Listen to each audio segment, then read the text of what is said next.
Okay, so we are going to move on to our final session, which is the Rare Epilepsies Open Forum.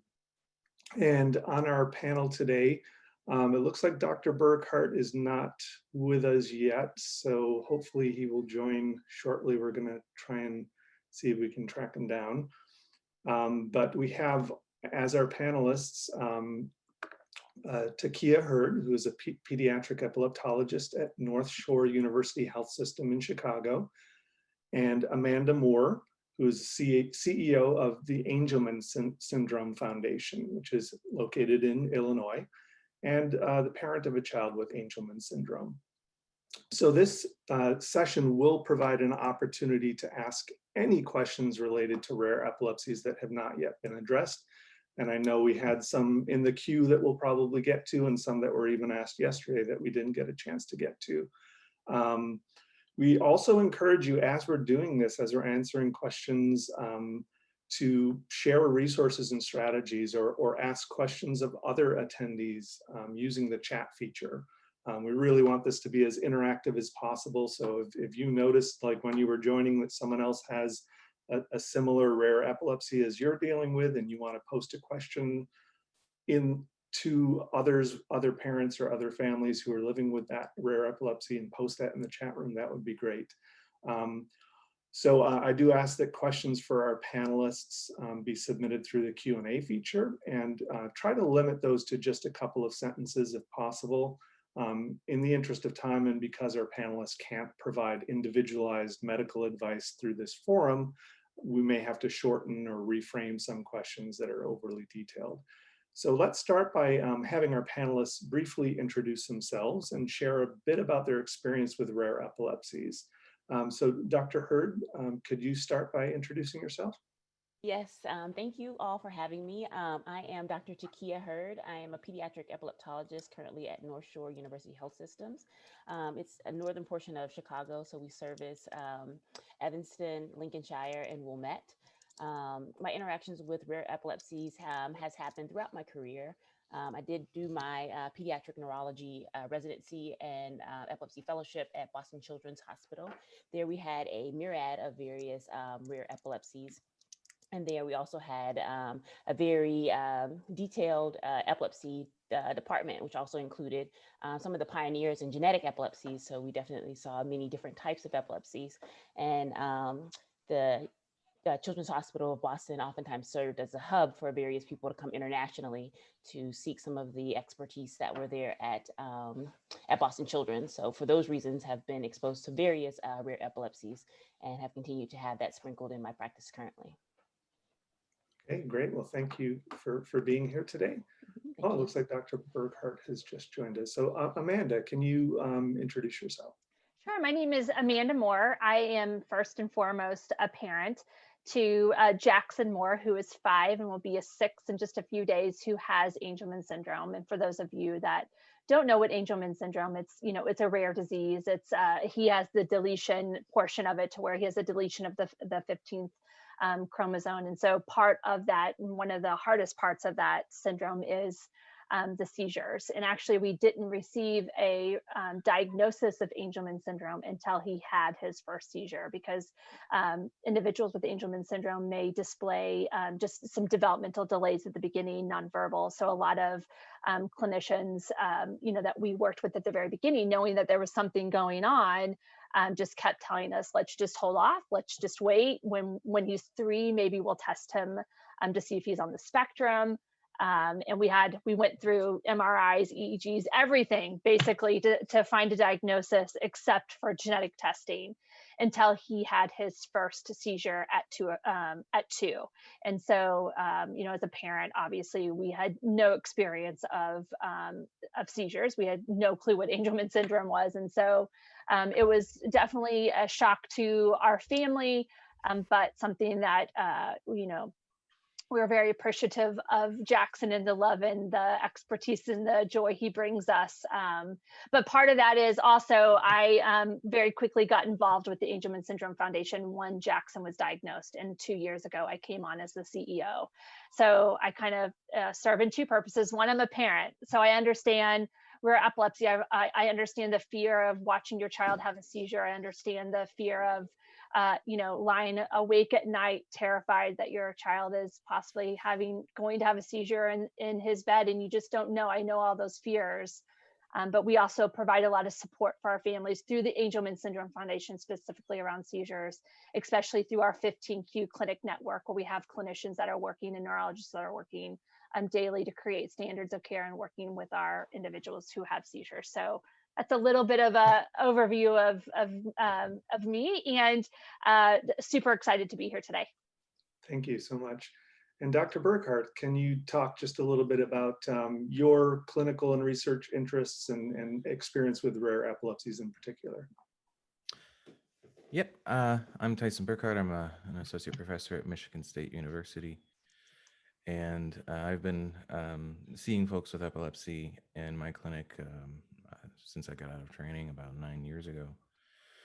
And when you come into a place like Michigan State University, which is a little bit of a neurology desert, or had been in the past, and where there hadn't been epileptology in particular, you find that it's not just a smallish college town, it's a huge catchment area right in the middle of the state that draws people from all around. And anytime that you set up as an epilepsy expert, maybe I'll eventually attain that title, but anytime you set up to help folks who have epilepsy, whether they're rare or not, they'll flock in. And so I've seen my share of and learned from, just as well as I've done my best to help people who have rare forms of epilepsy or rare forms of neurologic disease that manifest with epilepsy as well. Yep. Great. Well, thank you so much. And let's dive right into the questions. We'll actually start with a couple of questions, or a question that was submitted in advance of the conference. Someone mentioned that they had watched a news segment on 60 Minutes regarding CRISPR, and was wondering if there are any studies being done for possible rare epilepsy treatments or cures or anything related to CRISPR. Is anyone familiar with that? I can speak. Yeah, I can speak at least from the foundation perspective. The great thing about Angelman right now is it's a very hot space for therapeutic companies and researchers, and we've invested multiple efforts around CRISPR for this whole idea of unsilencing the paternal gene, with the hopes that it will produce that UBE3A that's missing with individuals with Angelman syndrome. And CRISPR is one of those methods that we're looking at. So I am not a scientist by trade, so trying to explain that method is probably not where I would benefit you all from right now. But I do know that there's a lot of exciting research, and there's a lot of exciting publications out there around CRISPR and how it's possible as a possible method for therapeutic treatment for rare diseases. I think the thing to mention what gets me excited, I'm in the Angelman space, but what gets me excited about when we do have these type of methods within our spaces, if we can find a way that, or if we can prove that this is a possible therapeutic option for individuals with Angelman syndrome, think about what it can unlock for so many other rare diseases. So I know that there's a lot of publications and conversation and research happening around this method. And so that's my limited knowledge in that. Hopefully my other two amazing panelists may know a little bit more about what's happening in the space with that. Anyone want to take a stab at that? I can say I don't know personally of high-level trials that are going on, but there is certainly a constant buzz at conferences and more informally on Neuro Twitter, which is a thing, about, I mean, especially for some of these syndromes and disorders that have single gene or single genetic area changes, right? They would seem to be, I'm thinking of Dravet and KCNQ2 and a few other things, that would seem to be almost like tailor-made for a CRISPR solution.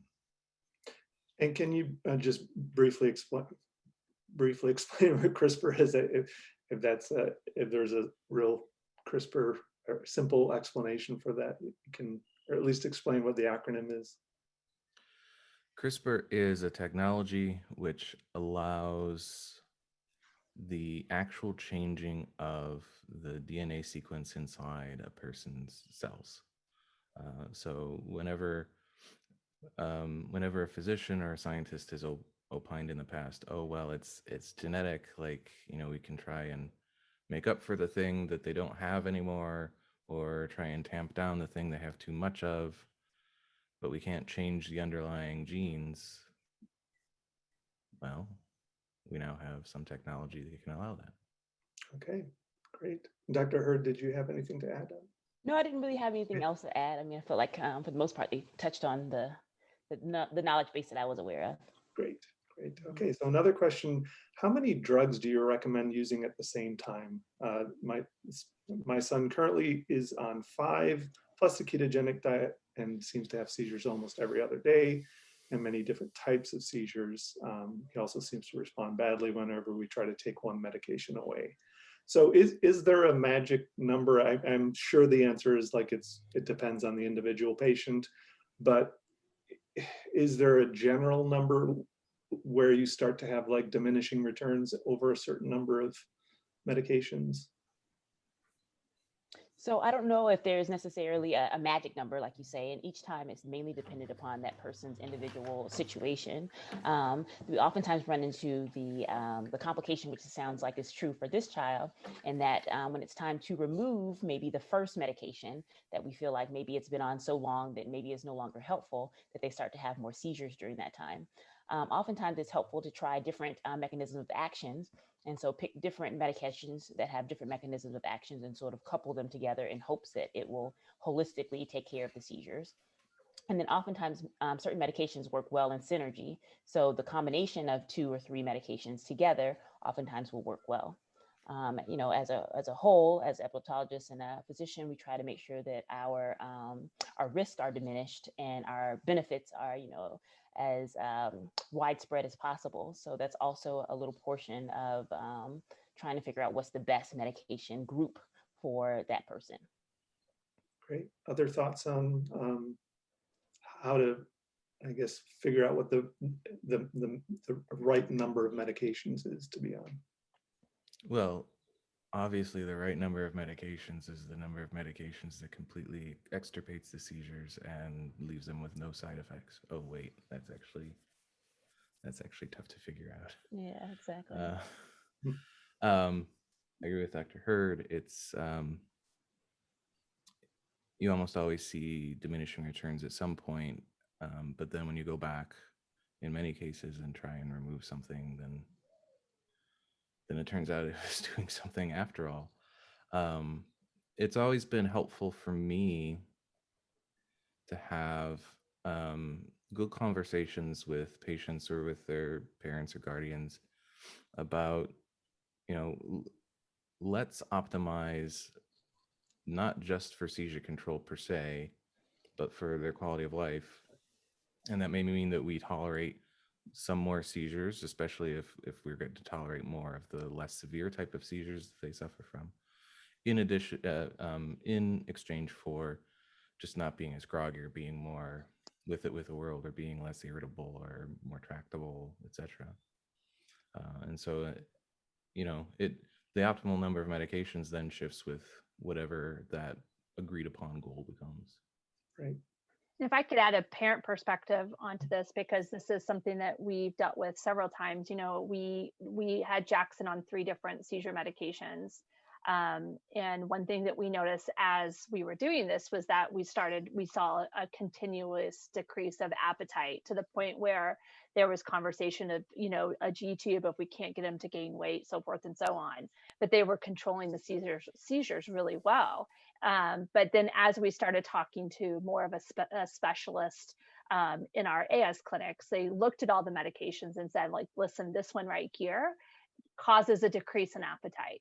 So if you can bear with us for a while, it's maybe a little hard in the transition, but we think that we can remove this one medication, up the two other medications to be able to have the same effect. But in the meantime, like as we're doing that, you may see an increase in seizures. You may see some of the stuff. Let's not let's not panic. The end goal is to get weight on him and get him eating and control his seizures. And as a parent, that's terrifying, right? You're like, you don't want to sit and watch your child have seizures. But what ended up happening is we did have a couple breakthroughs as we were switching the medication. But at the end, like once we got through that, we had a decrease in a med. So we went from 3 meds to 2, and the kid started eating like a horse. But it was really challenging within that transition because we did struggle for a couple of weeks and struggle with that. Like we felt like this isn't worth it. Like, let's just put him back on. We'll just figure it out. But we soldiered through it with the support of our neurologist, of having constant conversations. And so I think that there is no magic number to medications. And I think as a parent, I was incredibly shocked with how they all interact and how the side effects all interact, and that you don't have to live with what you're currently on. There could be another regimen that would improve the quality of life. So Amanda, I want to say thank you for that. I mean, that perspective I think is super helpful, especially coming from a parent. Oftentimes I appreciate whenever parents and the care team are very patient with trying to get through that transition, because it does take a time to come for that one medication that we may decrease to come out of their system. And then it may take a little time for the other one to be optimized in their system. And along the way, there is true times in which those breakthroughs will come through. So now, if I hadn't had that experience, Dr. Hurd, I may not be here saying like stick through it, but we made it through the other end. And it ended up being the best decision. I mean, the kid gained so much weight, like no G-tube. I mean, it was a good move for us. Okay, great. So another question about a parent who has a daughter with Aicardi syndrome, not been able to get the seizures under control, drug resistant. They had a 2/3 corpus callosotomy, and they're considering what next steps to consider: deep brain stimulation or other neurostimulations. I guess when you've tried multiple things, and what's some advice about kind of navigating that flow chart of what's next after multiple treatments have not worked? What's especially tough in the realm of rarer syndromes is that not only will there just be less experience overall in the medical community and fewer specific trials and specific drugs, but you will sometimes also have providers who are atomized, who are all just trying to do as best as they think they can without necessarily being part of a broader community trying to tackle the same issue. So when it comes to what do you do when you've tried all the things, or most of the things that at least are quote unquote best practices, or that have some evidence behind them, and now you're left with only possible solutions that may not have as great an evidence basis behind them? That is as individualized a discussion as like how much seizures can we tolerate for a given level of adverse effects and so forth.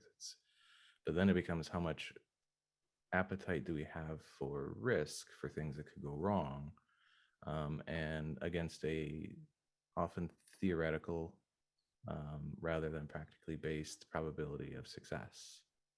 I'm sure there are people out there, and I know some who would be very happy to try and put some neuropace leads into someone with an intractable epilepsy like that, and maybe that would work if you targeted the right places. Maybe it won't, but it is brain surgery at that point. So it comes down to how many seizures you have and how disabling are they, and how much appetite do you have for the risk for complications. Great, that's great. I'm just, in the interest of time, I'm going to jump through some of these. So another question about kind of that trying to do a more personalized review of an individual's genome and looking for that kind of precision medicine that was discussed last night. Like what Dr. Dixon Salazar referenced in identifying a treatment for her daughter, where she looked very carefully at the genome, and not everyone is a neuroscientist and able to do that. So how does someone get that process started of really diving into someone's genetic testing and other elements of their epilepsy and kind of determining or finding that really super personalized precision medicine that was referenced last night? I wasn't available last night to sort of hear all of the different things that were discussed. However, oftentimes, a good start is getting with a epileptologist and then going through the genetic testing.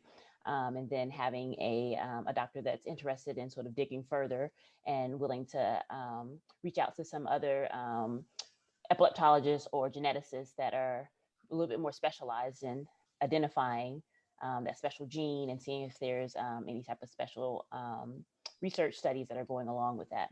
So it involves a lot of, emailing and reaching out to others to sort of get to, the small group that may not be well advertised, but, through various connections, you can get to some of those geneticists and figure out if there's any specialized answers and solutions to those patients. I would also say, there's so much power in a patient advocacy organization as well. I know not all rare diseases have a patient advocacy organization for them, but I know that at the foundation, we have geneticists that are able to actually sit down and help and review the results, that understand Angelman syndrome very well. I think that one of the concerns or the complaints we've gotten from our families in the past is, you get diagnosed with a rare disease, and I'll use the example of Angelman syndrome, and then you might be working with a geneticist that has never heard of Angelman syndrome going over your report. And so that can be a real challenge. But, getting in touch with, if you have a specific rare disease or a rare epilepsy, getting in touch with a foundation that supports that and asking them as well. Like, I've gotten this test, I'm really confused. I've already met with a geneticist, but still have a lot of questions. What can I do? A lot of patient advocacy organizations will have like genetics 101. So getting on and watching a YouTube video about the genetics of 101 of Angelman syndrome or of the rare disease is really important. But there's so much power in the patient advocacy organizations as well when it comes to this. Good point. Right. And Eileen Miller, just in the chat box, referenced some great resources on epilepsy.com on genetic testing as well. So quick question about Jevons syndrome. Does that have a genetic component?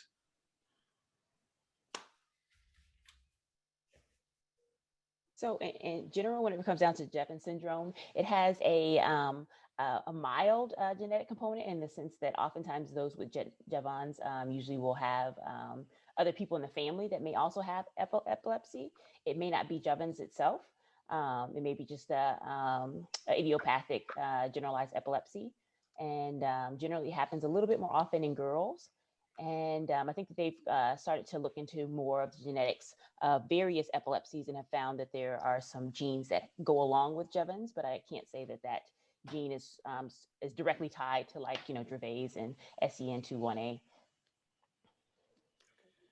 Yeah, like the world of it's tempting and wonderful in a therapeutic sense that there are a number of syndromes and disorders that are monogenic, that have a single gene, or at least have multiple forms with their own genes that can cause the dysfunction, because CRISPR or other technologies down the line might be wonderful to help with those. But There's probably an awful lot of epileptic disorders, epileptic encephalopathies. Certainly the generalized epileptic, the idiopathic generalized epilepsies, which are just insanely complicated in the genetic sense. There are probably multiple genes, some of which contribute a little more to this person, but not to this family member.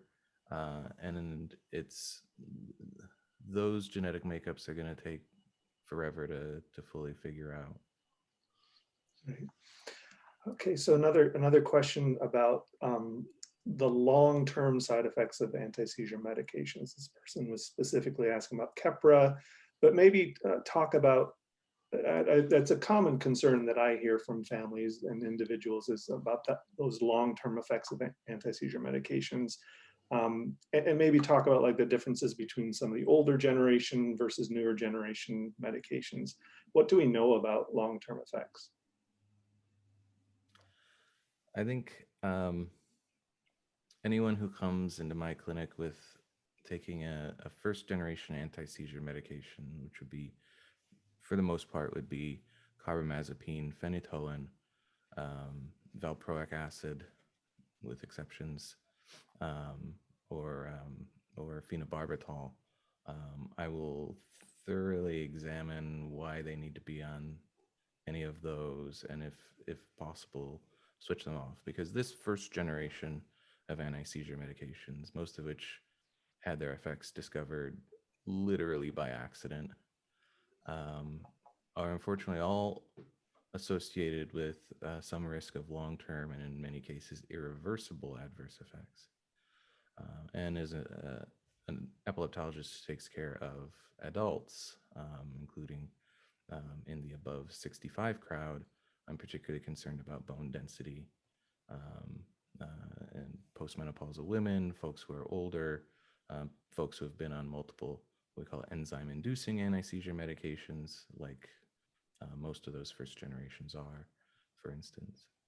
And I'll switch them if at all possible and if doable, and if the patient wants to, right? Because the patient has autonomy, and if the person who has epilepsy sees a benefit to what they're on and knows the risks and still wants to continue, then of course that is all up to them. But when we do switch, the switch is generally to a second or third generation anti-seizure medication, because the beautiful thing about them, most of them, there are certainly exceptions, is that we don't have any data that there are long-term irreversible adverse effects. And remembering that, yes, Keppra, levetiracetam was introduced to the market in the late 90s, but people had been dosed with Keppra for years before that, and in non-epilepsy trials even years before that. And I would hesitate always, of course, to say that the absence of evidence is the evidence of absence, but you don't come across those long-term problems. And people who've been on Keppra for 20 years, if I take them off for one reason or another, they say, well, it was like as if a fog had lifted and I felt back to normal again, so to speak. Okay, great. Other thoughts on that? Or? Yeah. So for me, with my experience in pediatric epilepsy, it's oftentimes same as Dr. Burghardt, and trying to make sure that they truly need to be on them, because some of those side effects do have lasting, sometimes irreversible effects. And I try to just go ahead and review the benefits and the risk. Some of the first generations tend to be better seizure drugs, but they may not be great lifestyle drugs. They may make you very sleepy. They may make you gain weight. They may make you not eat. And so, that's usually the larger discussion. And so as a team with my parents and kids, try to figure out what is it that we're actually trying to achieve. Oftentimes, some of the newer generations have less side effects, but then tend to have a little bit more breakthrough seizures, especially for some of the rare or refractory epilepsies. So oftentimes it is a balancing act. And I try to give that patient and the parent that much information so they'll know exactly where my train of thought is going to. Okay. Challenging question. I'm challenging if I'm going to be able to pronounce this, but I have a child in daycare who has a condition called adrenoleukodystrophy. Will he develop seizures as he gets older? As of now, nothing shows on his scans. Anyone aware of the risk for seizures with someone with that condition? This is all Dr. Hurd. Okay, so adrenoleukodystrophy is a sort of white matter disease of the brain. It will have a change on their MRI where the white matter will be different, and with time they can develop seizures. And so that's something that we as pediatric epileptologists are always looking for or looking to rule out, and we try to make sure that the parents are aware of that piece. And sometimes it's sort of this arbitrary threshold whenever they have enough neurons to sort of become bad actors to start to develop seizures. So oftentimes they'll have the diagnosis of adrenoleukodystrophy, and then they'll get to a developmental age in which the neurons have enough connectivity and excitability to actually start to have these seizures, and then seizures may ensue. Would you recommend doing additional MRIs in the future, even if no symptoms are present? Would there be changes? So the MRIs are usually helpful for identifying the level of progression of disease. And for us, it's often another balancing act just because they're so young and we'll have to sedate them for them to lie still for the MRI, that we try to figure out how often is helpful, because it doesn't necessarily change what we see. You know, it sort of gives us a confirmation of what we see. So usually the family will identify he or she is getting worse, and then the MRI will prove that he or she is getting worse. And sometimes that doesn't come at the benefit of having to sedate them for the MRI just to prove that. Okay, great. Quick question, can dilated eyes be a side effect of benzodiazepines? Not likely. So benzos don't necessarily cause dilation per se. I mean, oftentimes I believe it sort of goes along with the seizure itself, more so than the drug. Recommendations for treating SCN8A epilepsy in children.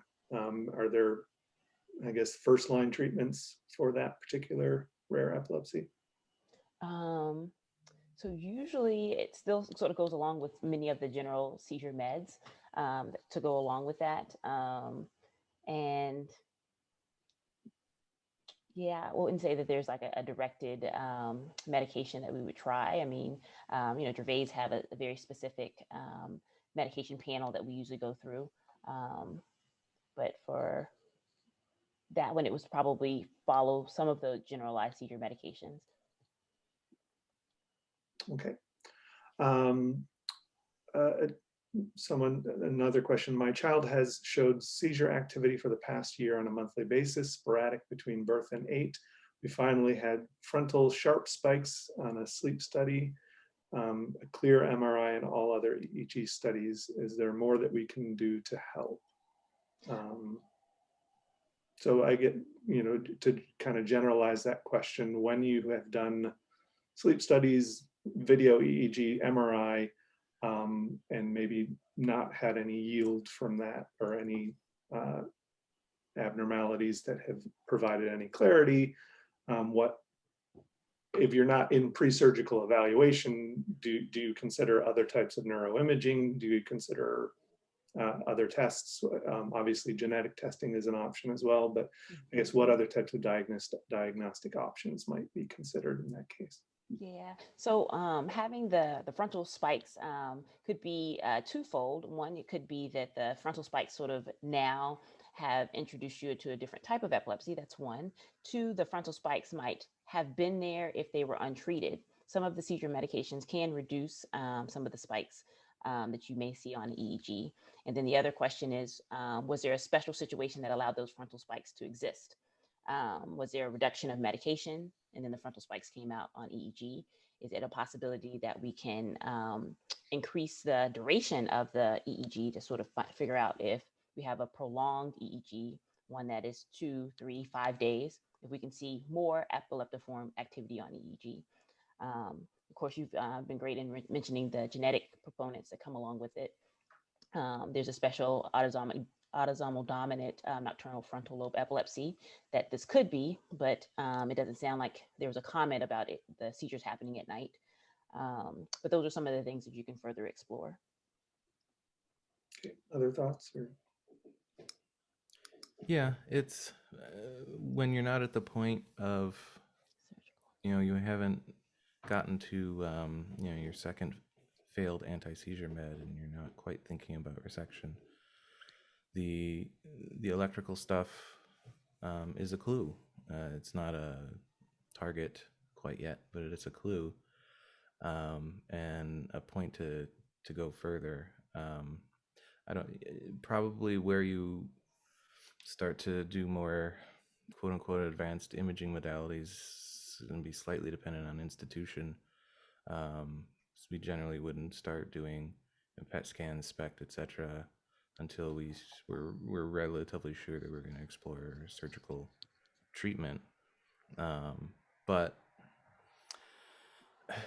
what it comes down to is that for all too many epileptic syndromes, the treatment is still get the seizures under control with anti-seizure medications, because there are fairly few. There are more now than there were when I started training, but still very few directed treatments at the actual pathology, the actual cause for the disorder anymore.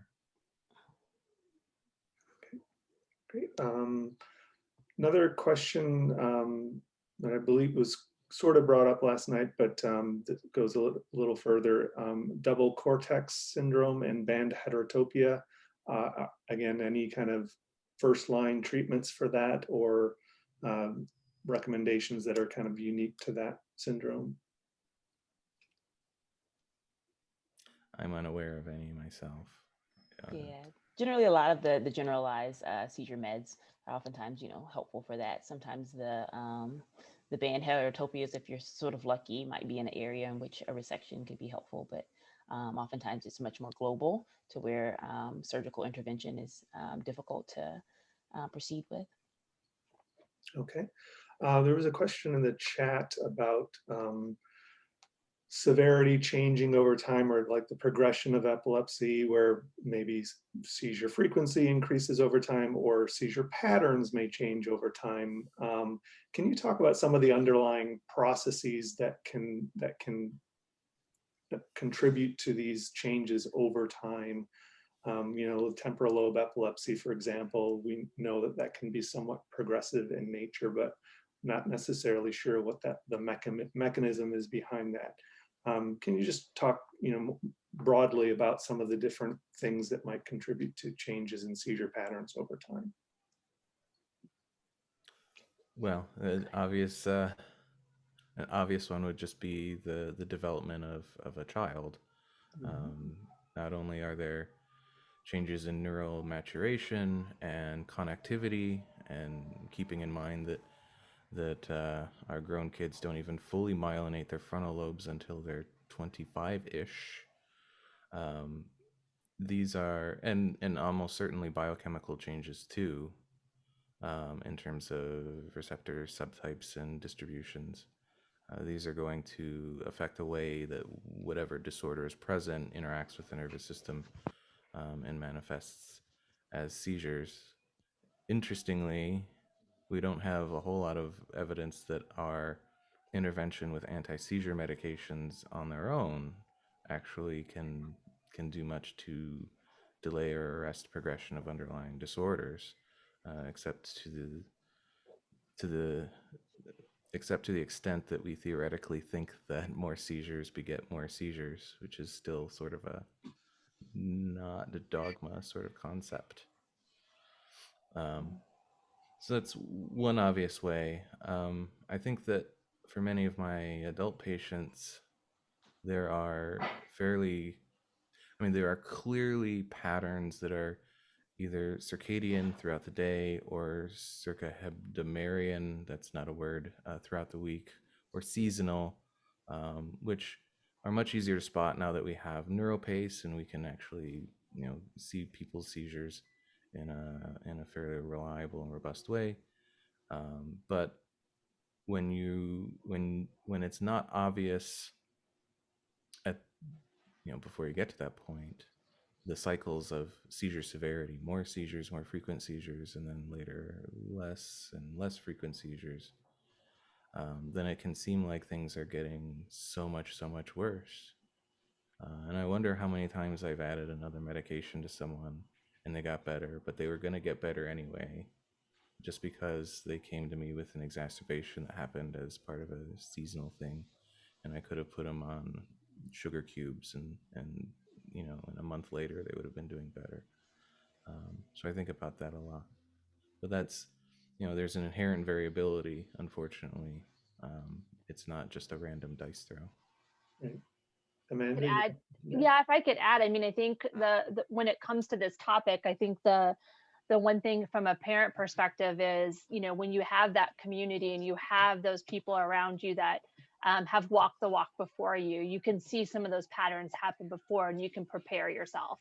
Because I think that's one thing that's really terrifying for a parent who is a caretaker for someone with a rare epilepsy, is that you don't know maybe when it's going to happen. But if you can get these ideas, like, for Angelman syndrome around puberty, we see some spikes in this. So if you know, and you can prepare yourself ahead of time, even though as a parent, sometimes it's really terrifying to read ahead and see ahead, like what may be coming, but being prepared and doing your research ahead of time and saying that these are maybe seasonal spikes, or if there's really severe constipation or a lack of sleep, it could increase your chances of those seizures. If you know, and just prepare yourself by connecting with those Facebook groups, the patient organizations, or families within your community that have it.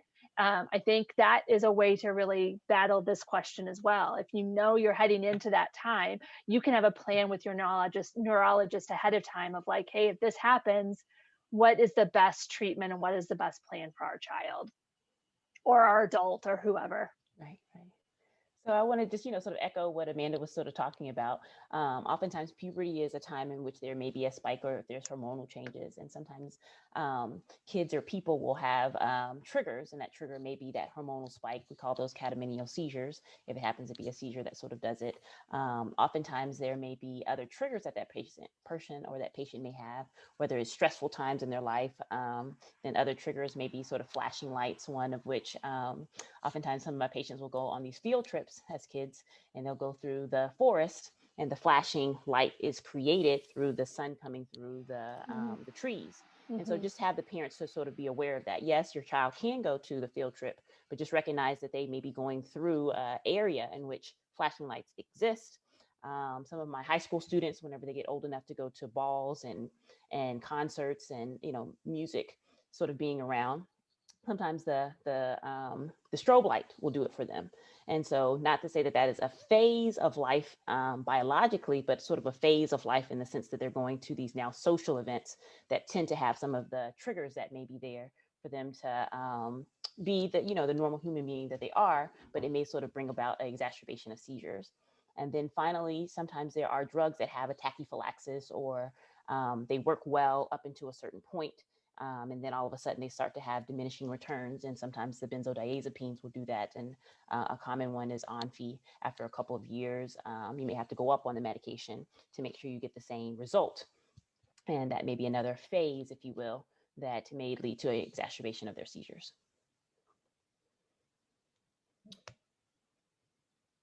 Oh, I think you're on mute. Russ, you're muted.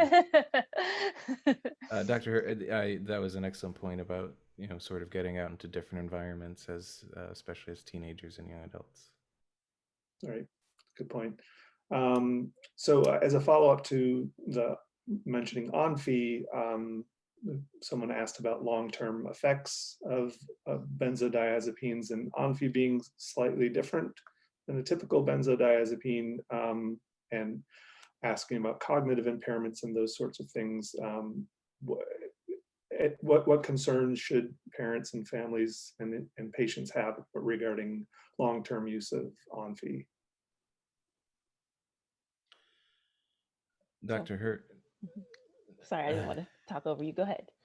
Dr. Hurt alluded to the fact that the tachyphylaxis or a diminishing effect over time can happen. And my understanding of the literature and with my own experience is that it tends to be less of an effect with clobazam or Onfi, but not by all means ruled out. In my patient population, I also tend to deal with quite a lot of undiagnosed or undertreated anxiety and depression and other things. So I do prescribe benzodiazepines for purposes other than primary seizure prevention, although of course the meds don't get to choose what they do in the body. And with traditional benzodiazepines, we do have like this concern that long-term use may have some unrecoverable effects on cognition. It's never been, in my experience, something that would obviate its use when it's clearly indicated. And I think for the vast majority of folks in whom you would consider clobazam or Onfi as a treatment of choice, you're doing so you're doing so precisely because either certain seizure types or certain epilepsies you believe it's going to work better in. It just seems to work magically for drop attacks in the patients that I have. And so you're dealing with you're treating people who have epilepsies who are already potentially looking at problems down the line from their seizures, and the risk benefit from using clobazam for years or even decades, I think, is clearly in favor of using it. Other thoughts? Yeah. So with me, I mean, oftentimes if we use Onfi, we will use it for the appropriate reasons. And oftentimes the patients will notice an improvement in their seizures. There may be a time in which they start to notice that their seizures are starting to come back slowly. And it would usually be at that time that I may increase their Onfi. For pediatric patients, there's times in which their metabolism increases just because of growth spurts. And sometimes that's another time in which their metabolism sort of chews up the medication faster to where I need to give them more of the medications to receive those benefits. And it doesn't necessarily result in an increase in any side effects of sedation and those types of things. Overall, it's hard to oftentimes identify if there's any cognitive effects that come along with certain seizure meds. It's because the seizure med may cause them to be sedated, but the seizures themselves may also cause them to not be able to consolidate. So oftentimes understanding the chicken and the egg, or understanding the causal effect of if the seizures is causing them to have cognitive decline, or if the seizure medication is causing them to have cognitive decline, it's hard to identify which of the two is the cause. Patients ask me, "Hey doc, I can't remember, is it because of the seizures or because of the disease, or is it because of the meds?" And I say, "Yep." Great answer. Yep. Amanda, can you talk just about some of the resources outside of healthcare services and kind of the Epilepsy Foundation and your organization? What are some other community resources or that you have found particularly helpful over the years in and your families have found helpful? Sure. I think the first thing that, at least from a foundation's perspective, that we have found helpful is joining larger groups who are focusing on rare epilepsy, like REN, and like these different larger groups who are focusing on the specific rare epilepsy. What that does is it allows these large groups to collaborate to create resources that can be used across the disease spectrum. Because I think the one thing that we have trouble with our rare disease organizations is we are so small. We are small operations, but our families need resources and support quick and fast. And so when we come together and we work together, we're able to create resources that are really valuable and really important for our families. So, I mean, it could be anything from, especially with when we're working in these larger groups, we could have an issue where, someone says we would like to create something that is outside of maybe a typical seizure plan like the Epilepsy Foundation provides, maybe something more detailed on how if something were to happen to me today, how to create a binder or a plan that would help someone transition that care easily. So creating a resource together as this large group that can be used across disease areas. So, I think that it's still a challenge, because I also think that when it comes to some of the epilepsy within specific rare diseases, there are specific treatment or standards of care that don't translate across rare diseases possibly. But when I think about, specifically the rare diseases on the 15q chromosome, there are a lot of resources that you can share with all the, Duke 15, Prader-Willi, Fragile X, Rett syndrome, some of the diseases that are, have a lot of the same symptoms across the board. Partnering and working together to create those resources are essential.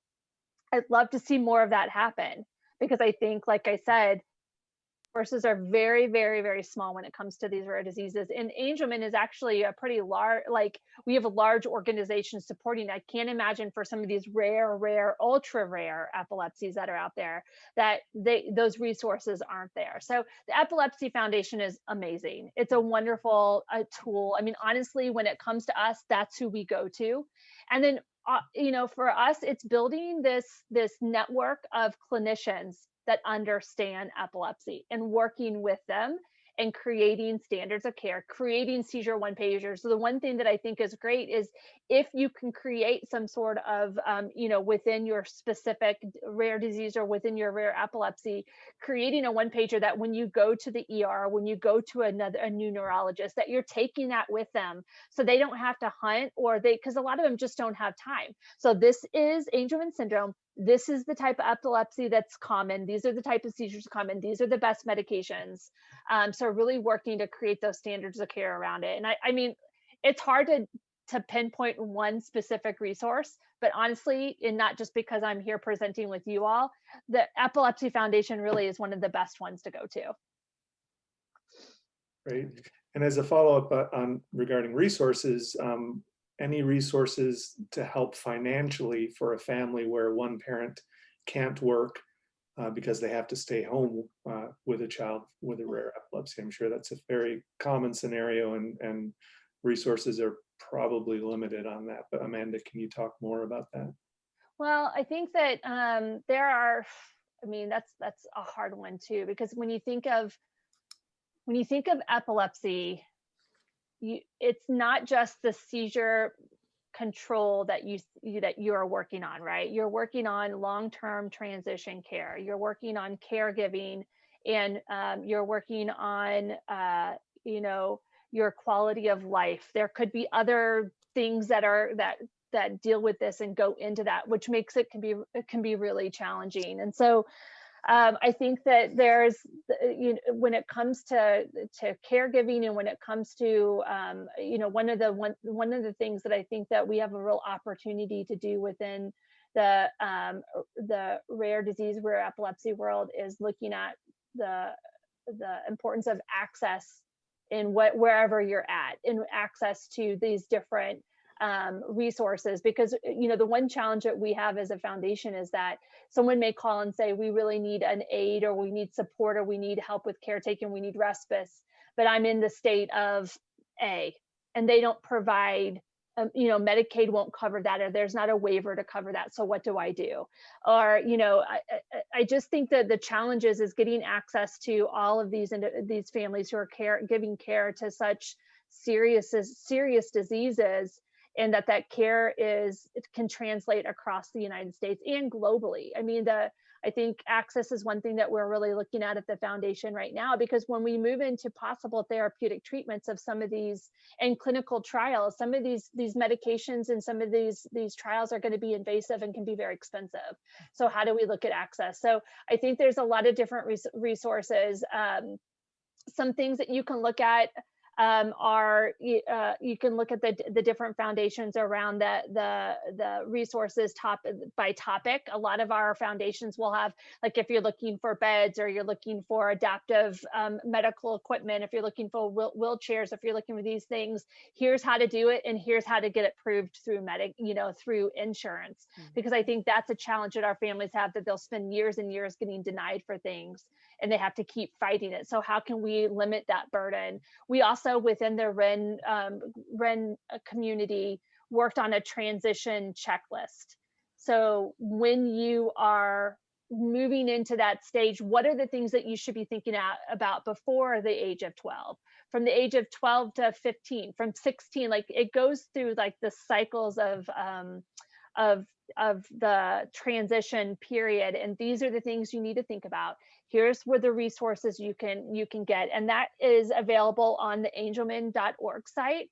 But I'm guessing it will be more available with all the other different rare epilepsies, because it's something we created specifically for rare epilepsy that can be translated through all different rare diseases. So there's so many different, Russ, I don't think I'm giving you a great answer in a roundabout, because there's so many great resources out there. I think it's all about connecting and building your community. Yeah. Any other thoughts, Dr. Hurt or Dr. Burghardt, about financial support for parents who have to stay home with their child? It's very state dependent and very community dependent, and often very disease dependent, which is a kind of a non-answer.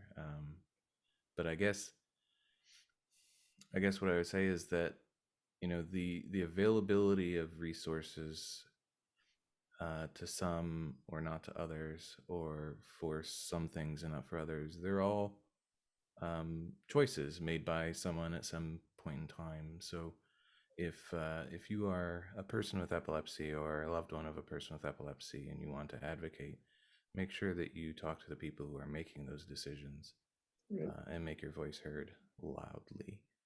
And I think and if I can just add to that, Tyson, the EverLife Foundation is working really, really hard on advocacy issues around the different rare diseases, which a lot of the rare epilepsies would be included in that.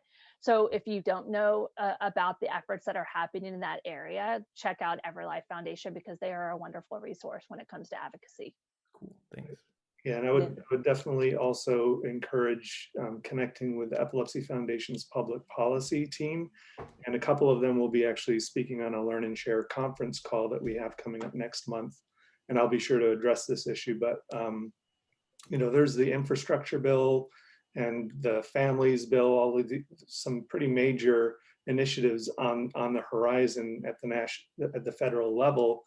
And a lot of that is really focused on caregivers, both for and caring for older adults, helping parents who are caring for people with disabilities. So finding out more what's in those proposed bills and how we can advocate for those would be another really important thing. So. And if I could add to that too, really quick, Russ, I think that from a parent perspective, you feel like on a daily basis, you're fighting and you're advocating and you're exhausted.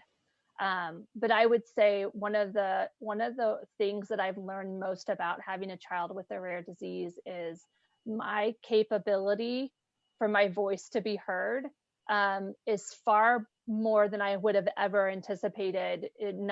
Before we were put in this position. So the power of your voice, even though you're exhausted and even though you're tired, there's power in that, and there's power in being collective. And so even if you think like, I don't know anything about Congress, I don't know anything about senators, legislation, or whatever, you don't have to know about that to be able to share your voice and be involved in these efforts. Like, I have no experience in that whatsoever, but there's so much power in your voice. And I know you're tired, and I know you're exhausted, always having to be the loud person in the room shouting for your child, but it's needed. And it's just like a call to action. Get involved in that. It's very important. Right. And then if I could just add, whenever it comes down to financial resources, one would be oftentimes going to the actual pharmaceutical company. They may not always mention it, but they oftentimes will have a special program based on need, in which the pharmaceutical meds, which may be thousands of dollars a year, could be reduced to hundreds of dollars per year. And so making sure that you sort of ask for that special program, ask for that discount. And sometimes they do have samples that may be available in very, very special situations, but oftentimes making a comment about that need. It is something that I know that as a physician, I will ask my patients, the medication that you received, was it expensive? Please always let me know if it happens to be expensive, and I can try to talk to the pharmaceutical rep to see if we can get you in a program to where, dealing with your child is the biggest thing that you have to deal with, not necessarily dealing with the financial piece. If I can just, reach out to someone in the pharmaceutical realm to reduce those costs for you.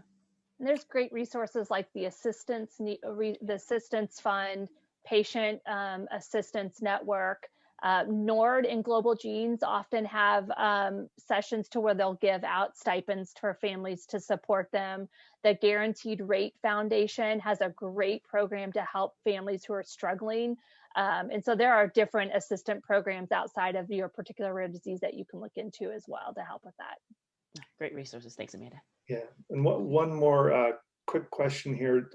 It's maybe not going to be easy to come up with a quick answer, but how long should a child who is displaying what looks to be like seizures but has not been confirmed by EEGs, how long should that child be left untreated without med? For me, it all depends on how frequent the seizures are and how life-threatening the seizures are. So if the seizures are happening very frequently without any, after you've had 2 unprovoked seizures, that gives you the diagnosis of epilepsy. So if we truly believe that these are seizures, and then we go ahead and treat. 1, 2, if the seizures happen to cause a lot of cardiopulmonary compromise, you sort of find that they're sort of bluing around the lips, they're bluing in the face, there's a decrease in their heart rate. There are some physical changes that come along with this seizure, despite there not being any electrographic changes. I will go ahead and treat, sooner rather than later. Just as Dr. Burghardt said, seizures beget seizures, and we definitely don't want this to sort of grow into a bad apple that sort of causes seizures to become more uncontrolled. Right, and certainly there are many cases where people can be diagnosed with epilepsy without and still have a normal EEG. EEG is not the only diagnostic tool. So that very first 20-minute EEG only has a 50% chance of showing abnormalities in someone who is known to have epilepsy. Mm-hmm. So if you hear your doctor say the EEG was normal, you should interpret that as the EEG just didn't show anything this time. Mm-hmm. Right.